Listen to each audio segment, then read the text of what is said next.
there are far more companies that use technology than there are technology companies. They may tell you that they're a tech company, but they're really not. They've just figured out how to to enhance their business proposition or business, but yeah, by using technology.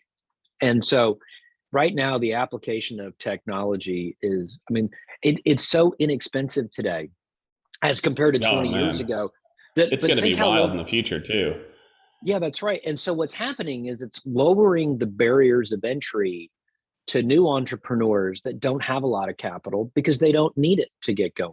Yeah. And for me, that's the fun, is it's the great equal, well, maybe it's not the great equalizer, but it is an equalizer. And and so look, I get that not every business will succeed, but there's so many more people that now have a chance to have a go at something that didn't 10 years or 20 years ago, because the cost of of acquiring and then operating enterprise-wide software was tens of millions of dollars, and now you can be up and running in thousands of dollars with a web-based tech stack.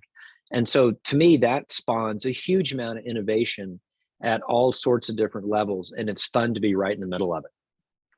Yeah, yeah, I love that. Yeah, and I think a lot of people, if I think what you're talking about is key. As a B2B consultancy, we just see more and more of low code, no code versions of Yeah. softwares or products coming out. And like you said, my son's 7, and he's doing Code Galaxy, which is basically this, like, how to do some basic drag and drop, if this then that count types of formulas at this age. And like you said, that's just going to become easier and easier, to where it's just code becomes drag and drop. And I think for a lot of people, and anyone listening right now, I would highly encourage you.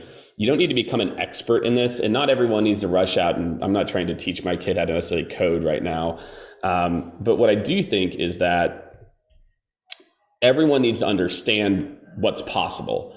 And with Yeah. technology that exists today, and as a sales consultancy, we work with hundreds of CEOs and sales leaders that they just don't understand what's possible. And so what happens is, when you don't know the art of possible, you continue to build teams and companies the way that you built them 5 years ago, 10 years ago, 15 years ago, which is humans doing things, whether it's humans doing parts of sales or humans doing back behind the scene things.